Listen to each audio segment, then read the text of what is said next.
Hi everyone, welcome back to my channel. ఈరోజు post ఆఫీస్లో భార్యాభర్తలు జాయింట్గా అకౌంట్ ఓపెన్ చేయడానికి ఒక మంచి పాలసీ గురించి అయితే మీకు క్లియర్గా ఎక్స్ప్లెయిన్ చేస్తాను. ఈ పాలసీ అయితే మనకి పోస్ట్ ఆఫీస్లో ఎప్పటి నుంచి అయితే అవైలబిలిటీ ఉంది, కానీ ఇంతవరకు ఈ ఈ ఈ యొక్క స్కీమ్ గురించి మ్యాక్సిమం నేను తెలియదు అని అనుకుంటున్నాను.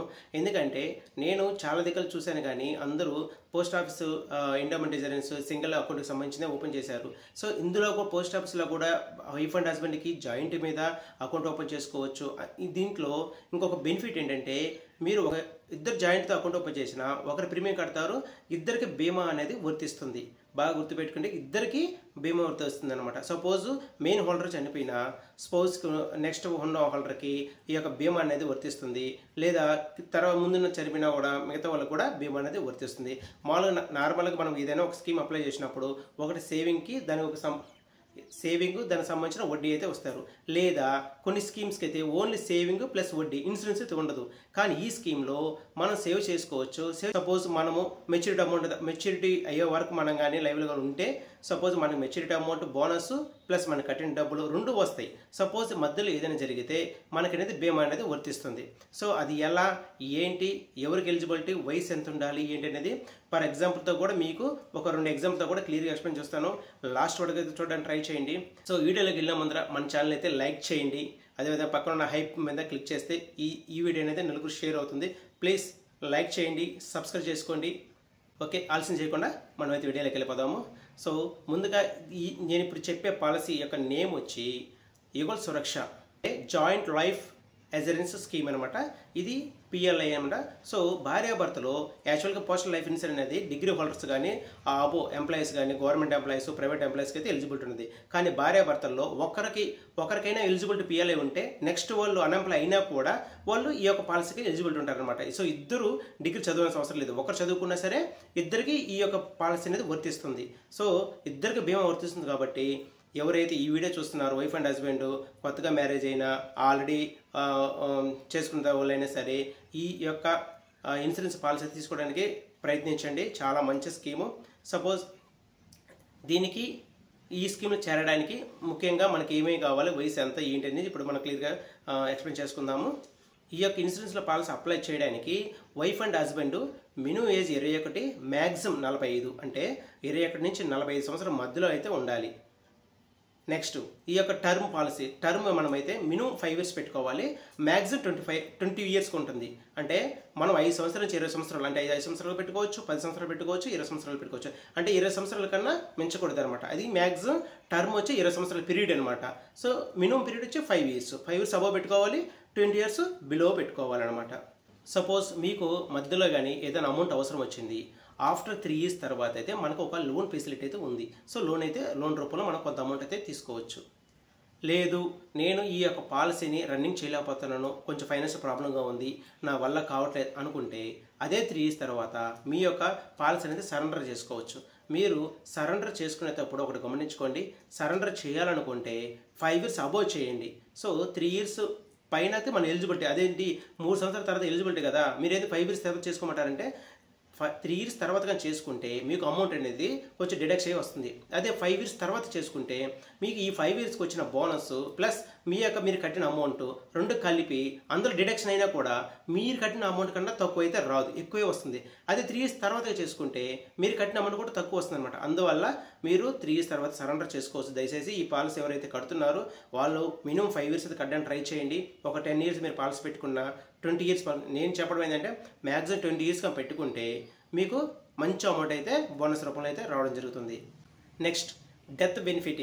సో డెత్ బెనిఫిట్ ఎలా వస్తుందంటే, సపోజ్ వైఫ్ అండ్ హస్బెండ్లో ఎవరైనా ఒకరు చనిపోతే మీరు కట్టిన సపోజ్ ఒక 10 lakhs పాలసీ వాల్యూ అనుకోండి, ఆ యొక్క 10 lakhs అనేది మన యొక్క స్పౌస్ నెక్స్ట్ సెకండ్ పర్సన్ ఎవరైతే ఉన్నారో వాళ్ళకి ఆ బీమా అనేది వర్తిస్తుంది అనమాట. పాలసీ వాల్యూ అనేది వచ్చేదే బీమా అంటారు.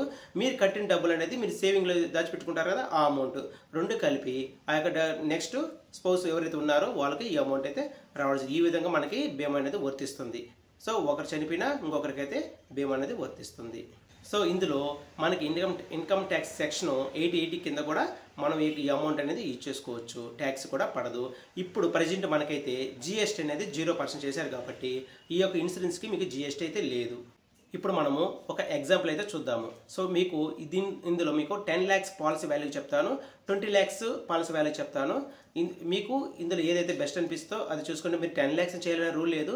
మినిమం వచ్చి 20,000 నుంచి మనము ఇన్వెస్ట్మెంట్ పెట్టుబడి పెట్టుకోవచ్చు. మ్యాక్సిమం వచ్చి 50 లక్షల వరకు పెట్టుబడవచ్చు. నేనైతే ఫర్ ఎగ్జాంపుల్గా ఒక మినిమం ఒక 10 lakhs 20 lakhs చెప్తాను. లేదు నేను 30 lakhs 40 lakhs పెట్టుకుంటే మీరు కామెంట్ చేయండి. ఆ కామెంట్ నేను మీ యొక్క వయసుని బట్టి నేనైతే మీకు క్లియర్గా ఎంత అమౌంట్ పడుతుందో చెప్తాను. సపోజ్ ఒక 10 lakhs పాలసీ తీసుకుంటే హస్బెండ్కి ఒక 30 సంవత్సరాలు ఉందనుకుందాము, వైఫ్కి ఒక 30 సంవత్సరాలు ఉందనుకుందాము. సో వీళ్ళకి అప్పుడు మనం అకౌంట్ హోల్డర్ 30 సంవత్సరాలు అతని మీద పెట్టుకుంటే, సో నెక్స్ట్ సెకండ్ పర్సన్ 30 సంవత్సరాలు వైఫ్ పెట్టుకుంటే ఈ ఎఫెక్ట్ ఏజ్ అనేది ఈ రెండింటికి మధ్యలో 33 సంవత్సరాలు ఉంటుందన్నమాట. ఈ యొక్క 33 సంవత్సరాల నుంచి మనకి ఈ ప్రీమియం అనేది క్యాలిక్యులేట్ అవుతుంది. సపోజ్ ఎఫెక్ట్ ఏజ్ అంటే 33 సంవత్సరాలు. ఆ 33 సంవత్సరాలకి 20 సంవత్సరాలు పీరియడ్ పెట్టుకుంటే సపోజ్ 33 ప్లస్ ఒక 20 ఎంత 53. ఈ 53 ఏజ్ వచ్చాక మీ యొక్క మెచ్యూరిటీ అమౌంట్ అయితే ఇవ్వడం జరుగుతుంది. మామూలుగా సపోజ్ అకౌంట్ హోల్డర్ వచ్చి 35 సంవత్సరాలు కదా, పాలసీ టర్మ్ 20 పెట్టుకుంటే 55 కదా అన్నారు. కానీ ఇది జాయింట్ అకౌంట్ కాబట్టి సో ఎఫెక్ట్ ఏజ్ అనేది తీసుకుంటారు. సో హస్బెండ్కి 55, హస్బెండ్కి వచ్చి 35 సంవత్సరాలు, వైఫ్కి వచ్చి 30 సంవత్సరాలు. వీళ్ళిద్దరి మధ్య ఎఫెక్ట్ ఏజ్ వచ్చి 33 కింద మనం ఈ యొక్క పాలసీ టర్మ్ అనేది తీసుకోవడం జరుగుతుంది.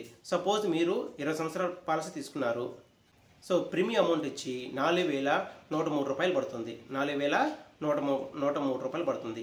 సో దీనికి వచ్చే బోనస్ ఎంతంటే 10,40,000 వస్తుంది. ఈ 20 సంవత్సరాలకి బోనస్ 10,40,000 అంటే మొత్తం టోటల్ మెచ్యూరిటీ అమౌంట్ వచ్చి 20,40,000. మనకి ఈ యొక్క బోనస్ రేట్ అనేది 1000కి 52 రూపాయలు అనమాట. అంటే 10 లక్షలకి ఎంత 52,000 పర్ ఇయర్కి వస్తుంది. ఇలా 20 సంవత్సరాలు యాడ్ చేస్తే మీకు 10,40,000 అనేది బోనస్ అయితే రావడం జరుగుతుంది. సపోజ్ మీరు 10 లక్షల పాలసీకి మీరు 20 సంవత్సరాలు యాక్చువల్గా మనం ఏదైనా ఒక పాలసీ తీసుకుంటే బయట ఏదైనా మీరు కంపేర్ చేయండి. ఒక 10 లక్షల పాలసీ వాల్యూ తీసుకుంటే మనం ఏం చేస్తాం, 10 లక్షల ప్రీమియం కట్టాలి. కడితే దానికి వడ్డీ వస్తుంది అనమాట. సో మనకి పోస్ట్ ఆఫీస్లో బోనస్ లాగా వస్తుంది, అక్కడ ఇంట్రెస్ట్ రూపంలో వస్తుంది. సపోజ్ మనం 10 లక్షల పాలసీ కట్టాలా. సో ఇక్కడ ఏంటంటే మీరు ఎంత కడతారంటే 10 లక్షలకి మీరు లెక్కేసుకోండి, నెలకి ఎంత 4,103 రూపాయలు, మరి సంవత్సరానికి 49,236 రూపాయలు ఇంటూ 20 సంవత్సరాలు వేసుకోండి, ఎంత 9,84,720 రూపాయలు మైనస్ 10 లక్షలు వేసుకుంటే మనకి ఈ 20 సంవత్సరాలు గాను 15,280 రూపాయలు మనకు సేవ్ అవుతుంది. అంటే మనం 10 లక్షల పాలసీ కట్టడంలా, కానీ మనకి బోనస్ అనేది 10,40,000 వరకు బోనస్ వస్తుంది. మొత్తం 20,40,000 వస్తుంది. సో చాలా చాలా మంచి పాలసీ అండి ఇది. మనకి ఇందులో సేవింగ్ వస్తుంది, ఇన్సూరెన్స్ వస్తుంది. సో ఈ విధంగా మనకి ఇద్దరికి బీమా అనేది వర్తిస్తుంది. సపోజ్ 20 లక్షల పాలసీ తీసుకుంటే సో నెలకు వచ్చి 8,203 రూపాయలు పడుతుంది. అదే ఇయర్కి అయితే 99,436 రూపాయలు ఇయర్కి అయితే. ఈ విధంగా మీరు 20 సంవత్సరాలు ఎంత కడతారంటే 19,68,720 రూపాయలు. అంటే మైనస్ 20 లక్షలు వేస్తే 31,280 రూపాయలుగా మీరు తక్కువే కడతారనమాట 20 లక్షలకి పాలసీ వాల్యూకి. మీకు వడ్డీ వచ్చి అంటే బోనస్ వచ్చి 20,80,000 వస్తుంది. అంటే 40,80,000 అయితే మీకు బోనస్ రూపంలో వస్తుంది. మనము ఈ 20 సంవత్సరాలు కానీ దాచిపెట్టుకుంటే 40,80,000 అనేది గ్యారెంటీగా వస్తుంది. ఇందులో ఈ యొక్క స్కీమ్ వచ్చి మీకు 100% సెక్యూరిటీ ఉంటుంది, 100% guarantee central government scheme.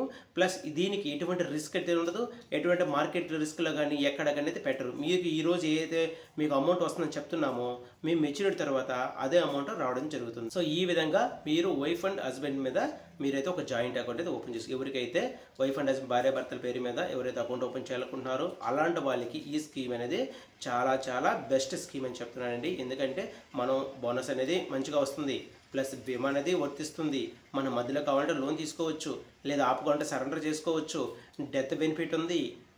Plus మనం దీనికి 50 లక్షల వరకు మీరు పాలసీ వాల్యూ కూడా ఉంటుంది అనమాట.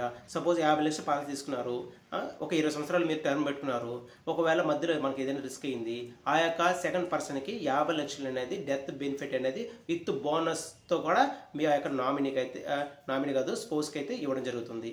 సో ఇంత మంచి పాలసీ ఎక్కడ వస్తుంది? దయచేసి మీలో ఎవరైనా భార్యాభర్తల పేరు మీద కానీ చేయాలనుకుంటే మీ దగ్గరలో ఉన్న పోస్ట్ ఆఫీస్కి వెళ్ళి ఈ స్కీమ్ పేరు చెప్పండి. యుగల్ సురక్ష స్కీమ్ అంటే జాయింట్ లైఫ్ ఇన్సూరెన్స్ స్కీమ్ అనమాట. Postal life insurance. దీనికి మినిమం డిగ్రీ క్వాలిఫికేషన్ అయితే ఉండాలి, లేదా ఎంప్లాయీస్ అయినవచ్చు, అన్ఎంప్లాయీస్ అంటే ప్రైవేట్ ఎంప్లాయీస్ అయినా కూడా అప్లై చేసుకోవచ్చు. సో ఇలాంటి మరిన్ని వీడియోల కోసం మన ఛానల్ అయితే లైక్ చేయండి. అదేవిధంగా ఇంకా మీ దగ్గర ఉన్న ఫ్యామిలీ మెంబర్స్ అందరికీ షేర్ చేయండి. ఇలాంటి మరిన్ని వీడియోల కోసం మన ఛానల్ అయితే సబ్స్క్రైబ్ చేసుకోండి.